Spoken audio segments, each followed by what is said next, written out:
Hello, this is Matt on the Moon Lambo channel, and a Ripple executive says, hey, we here at Ripple are not maximalists of XRP.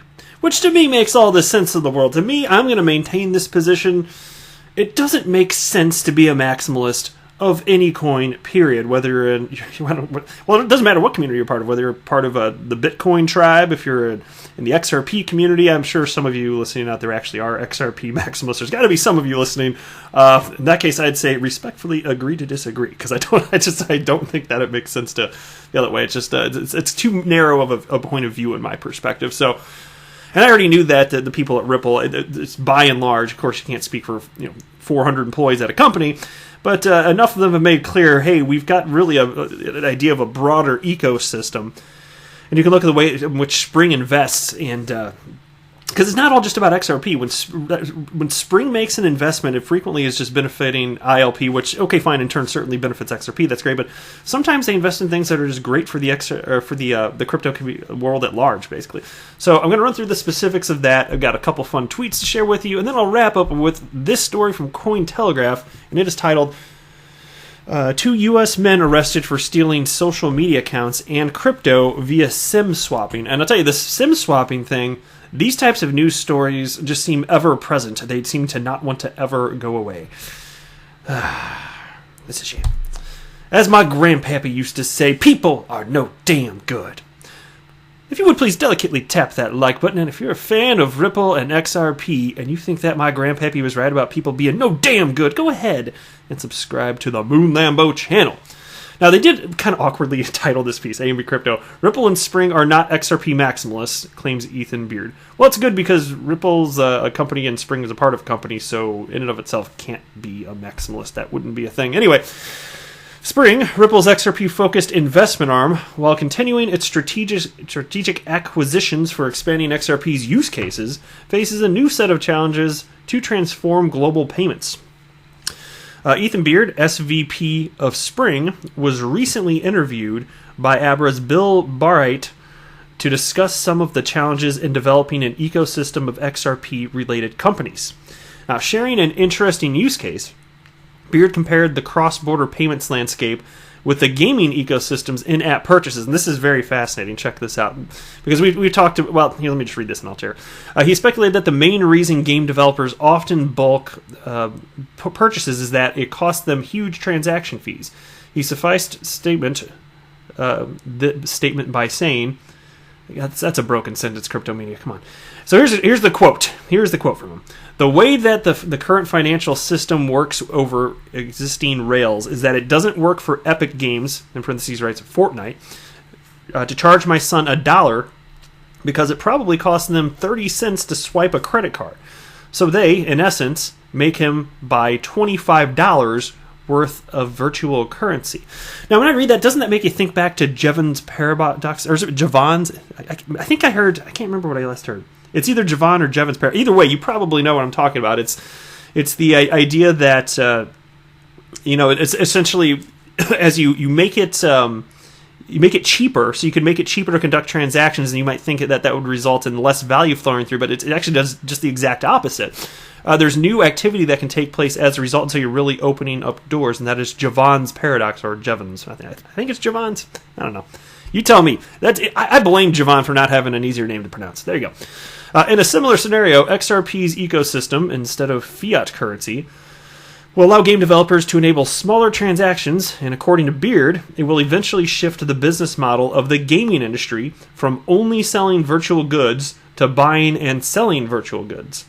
Addressing Ripple's inclination towards the XRP token, Beard said, quote, this is the money thing, the money statement here that resulted in this article existing. We at Ripple and Spring, while we think that XRP is really great as an exchange of value, we are not XRP maximalists. And that's good, because it doesn't make sense to be a maximalist of any coin, as I was stating here.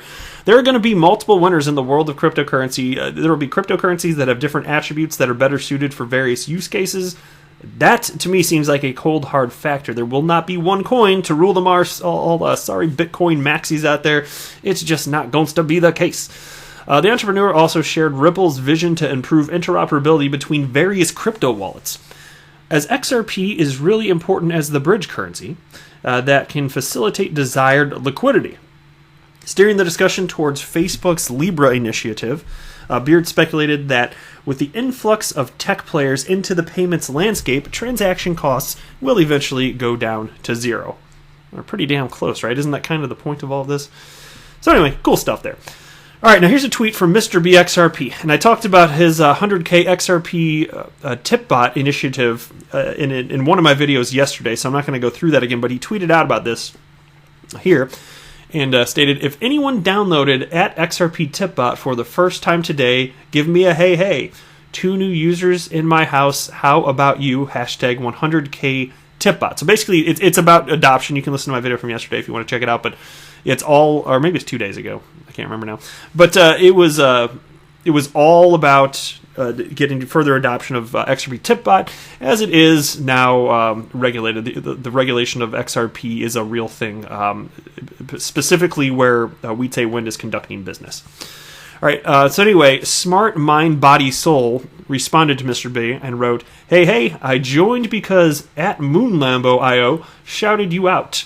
I think this is a great idea.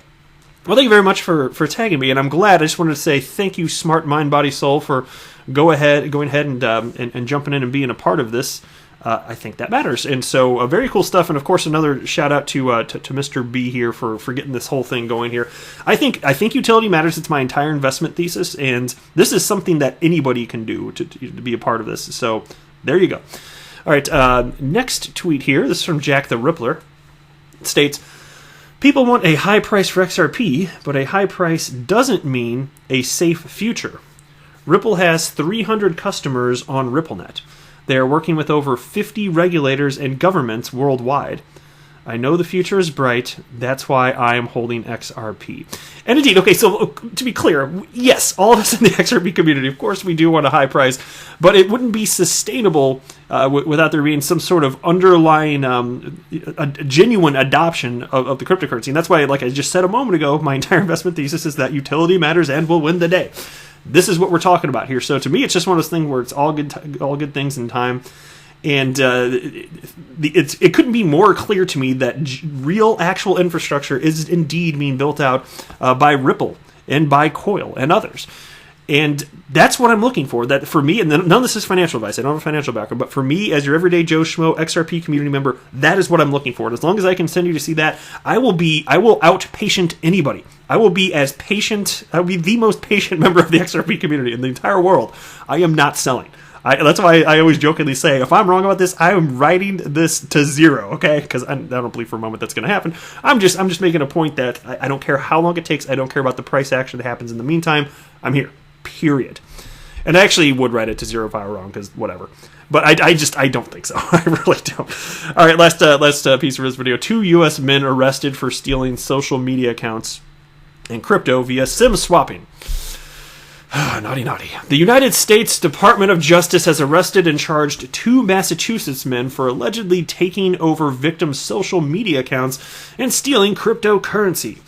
According to the announcement on November 14th, the 2, Eric Miggs and Declan Harrington, that sounds like I don't know. Never mind. I'm just going to move forward. Were charged with 1 count of conspiracy, 8 counts of wire fraud, 1 count of computer fraud and abuse, and 1 count of aggravated identity theft.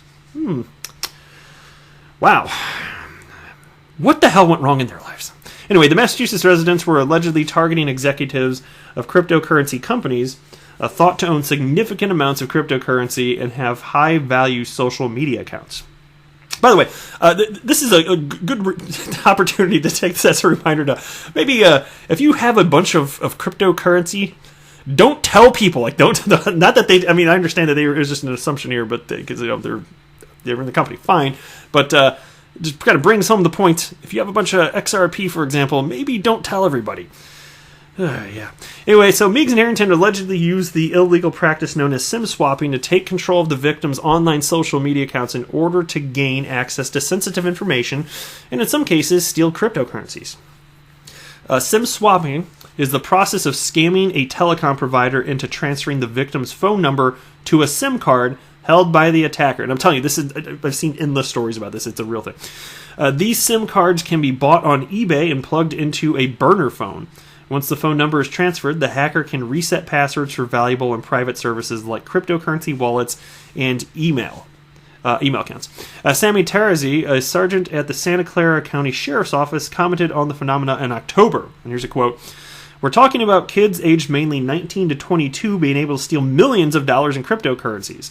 We're now dealing with someone who can buy a 99-cent SIM card off eBay, plugs into a cheap burner phone, makes a call, and steals millions of dollars. That's pretty remarkable. And again, as my grandpappy used to say, people are no damn good." But that's it for this video. Thanks for watching. I'm not a financial advisor. Do not buy or sell anything because of anything that I say or write. That would be a very, very, very bad idea. Until next time, to the moon, Lambo!